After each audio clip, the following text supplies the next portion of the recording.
जो चांद पे पहुंचे उनके सामने दुनिया ने सर झुकाया है। सर झुकाने पर फक्र करते हो? है कोई ऐसी बात तुम्हारे देश की जिस पर के सर ऊंचा कर सको?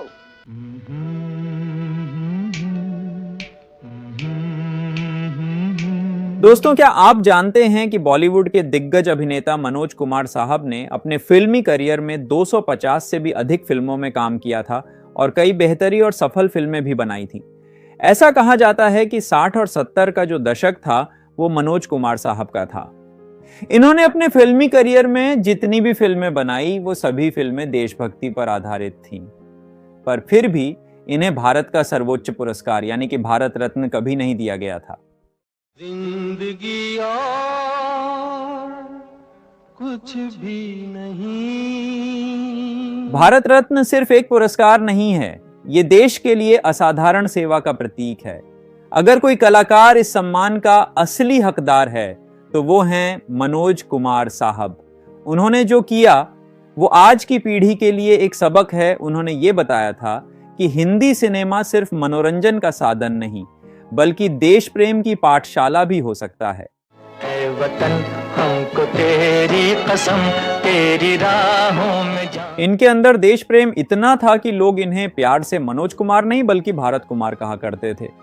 कई फिल्म समीक्षक, लेखक और दर्शक इस बात की वकालत भी करते हैं कि भारत कुमार यानी कि मनोज कुमार जी को भारत रत्न दिया जाना चाहिए।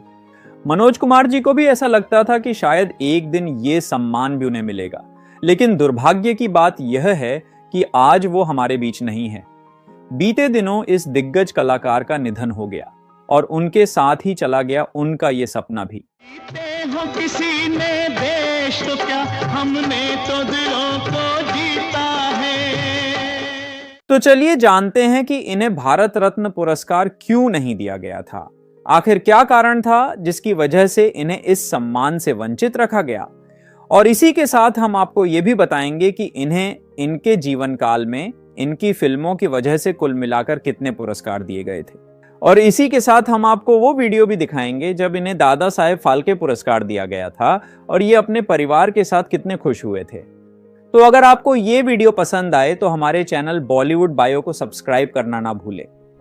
और अगर आप भी मानते हैं कि मनोज कुमार साहब को भारत रत्न मिलना चाहिए तो इस वीडियो को लाइक, शेयर और कमेंट जरूर करें और नीचे कमेंट बॉक्स में लिखें भारत कुमार को भारत रत्न मिलना चाहिए। मेरे देश की धरती सोना उगले उगले हीरे, चोले को पहन शिवाजी खेले अपनी जान पे। मनोज कुमार साहब का असली नाम हरिकृष्ण गिरी गोस्वामी था। उनका जन्म 24 जुलाई 1937 को पाकिस्तान के एबटाबाद शहर में हुआ था। विभाजन के समय उनका परिवार भारत आकर दिल्ली में बस गया था और यह समय उनके परिवार के लिए बेहद कठिन था क्योंकि उन्हें उस वक्त भारत में एक शरणार्थी के रूप में रहना पड़ा। हिम्मत अपना दीन धर्म है, हिम्मत है ईमान। मनोज कुमार साहब ने शुरुआती संघर्ष के बाद हिंदी सिनेमा में अपनी पहचान बनाई और 1960 के दशक में वो एक सुपरस्टार बन चुके थे। पर उनकी पहचान सिर्फ एक हीरो की नहीं थी। उन्होंने राइटर, डायरेक्टर, प्रोड्यूसर और संपादक के रूप में भी शानदार काम किया था। पर जो सबसे बड़ी बात है वो है उनकी देशभक्ति से भरी फिल्मों की विरासत। रास्ता कट जाएगा मित्रा के बादल छट जाए। साल 1957 में मनोज कुमार साहब को पहली बार फिल्म फैशन में एक छोटा सा रोल मिला था, लेकिन असली पहचान उन्हें 1960 में आई फिल्म कांच की गुड़िया और हरियाली और रास्ता से मिली थी और इस फिल्म में उनकी जोड़ी माला सिन्हा के साथ खूब पसंद की गई। मनोज कुमार जी को भारत कुमार का टाइटल भी यूं ही नहीं मिला था। उन्होंने लगातार ऐसी फिल्में बनाई जो भारत के लोगों की भावनाओं से जुड़ी थी। आप सभी को बता दें कि भारत रत्न भारत सरकार द्वारा दिया जाने वाला सर्वोच्च नागरिक सम्मान है। यह पुरस्कार कला, साहित्य, विज्ञान, समाज सेवा या सार्वजनिक जीवन में असाधारण योगदान के लिए दिया जाता है। अब आप सबको यह भी बता दें कि अब तक भारत रत्न पाने वाले फिल्मी जगत के केवल 3 ही नाम हैं। पहला है स्वर्गीय लता मंगेशकर, दूसरा नाम है रामचंद्रन और तीसरा नाम है भीमसेन जोशी जी का। मनोज कुमार जी की फिल्मों में ग्रामीण भारत, किसानों, जवानों और आम नागरिकों की बात बड़े मंच पर रखी थी। उन्होंने फिल्म को सिर्फ मनोरंजन का जरिया नहीं बल्कि जागरूकता का माध्यम भी बनाया था। मनोज कुमार जी ने कभी सस्ती लोकप्रियता का सहारा नहीं लिया। उन्हें राजनीति में बुलाया गया, पर वे फिल्मों और देशभक्ति के जरिए ही सेवा में लगे रहे। हमारे हाथ खोल दिए जाएं, हम एक दूसरे के गले मिलना चाहते हैं। अब के बिछड़े ना जाने फिर कब मिलें। चलिए अब ये समझते हैं कि इन्हें अब तक भारत रत्न पुरस्कार क्यों नहीं दिया गया। नंबर 1, राजनीतिक कारण। भारत रत्न एक गैर राजनीतिक सम्मान होना चाहिए, लेकिन कई बार यह राजनीतिक दबावों के कारण प्रभावित होता है। नंबर 2, भूल या अनदेखी। कई लोग मानते हैं कि सरकारें कलाकारों को केवल उस समय याद करती हैं जब वे बहुत सक्रिय हों। मनोज कुमार ने 80 के दशक के बाद कम काम किया, जिससे नई पीढ़ी और नई सरकारें उन्हें भूल गईं। नंबर 3, फिल्म जगत की उपेक्षा। लंबे समय तक कला को उतनी प्राथमिकता नहीं दी गई जितनी राजनीति या विज्ञान को मिलती रही है। नंबर 4, स्वयं का प्रचार न करना। मनोज कुमार ने कभी अपनी उपलब्धियों का ढिंढोरा नहीं पीटा। वो चुपचाप अपने काम से लोगों के दिलों में बसे, लेकिन आज के दौर में शायद खुद को प्रमोट करना भी जरूरी हो गया है। मनोज कुमार साहब को साल 1965 में उन्हें फिल्म शहीद के लिए राष्ट्रीय फिल्म पुरस्कार से सम्मानित किया गया था। साल 1992 में भारत सरकार ने मनोज कुमार को उनके सिनेमा में योगदान के लिए पद्मश्री से सम्मानित किया था। साल 2008 में उन्हें Sardar Patel lifetime achievement international award से सम्मानित किया गया था। 2012 में उन्हें भारत गौरव पुरस्कार से सम्मानित किया गया था और साल 2015 में उन्हें भारतीय सिनेमा में उनके योगदान के लिए दादा साहब फाल्के पुरस्कार से सम्मानित किया गया था। मैंने तुझसे कहा कि जी भर कर लोगों पर उपकार कर। I wish him good health and continued success. बेटे, अपनी माँ की रक्षा कर। Light, camera, action. Dada Saheb Phalke award, Dada Saheb Phalke award. आज भी मनोज कुमार की फिल्में देखी जाती हैं और उनके संदेश लोगों के दिलों में बसे हैं। वे भारतीय सिनेमा के एक ऐसे अभिनेता रहे जिन्होंने मनोरंजन के साथ साथ समाज को जागरूक करने का काम भी किया था। उनका योगदान हमेशा याद रखा जाएगा और वे हमेशा देशभक्ति की भावना से जुड़े रहेंगे।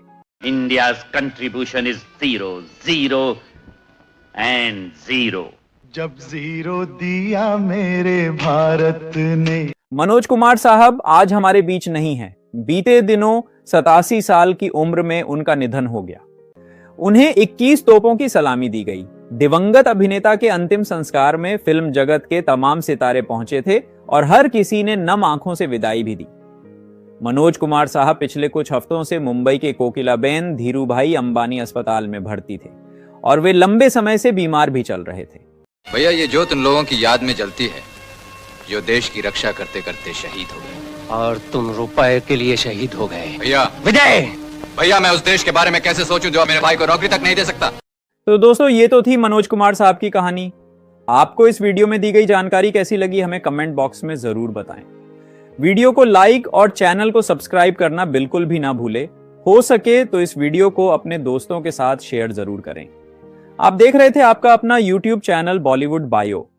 अगर आप जानना चाहते हैं कि इस महान कलाकार ने अपने फिल्मी करियर की शुरुआत कब और कैसे की थी, कब और कैसे इनकी जीवन में आई थी मुश्किलें, आखिर क्यों दिया गया था इन्हें 21 तोपों की सलामी और आखिर क्यों नहीं दिया गया था इन्हें भारत रत्न, तो आप हमारी ये सभी वीडियो देख सकते हैं जिनमें हमने मनोज कुमार साहब की कहानी को बारी बारी से आप सभी को बताया है कि भारत दिल है उस पूरब का जिस पूरब ने हर ज्ञान दिया, दिए बुद्ध मोहम्मद और ईसा, गीता बाइबल कुरान दिया।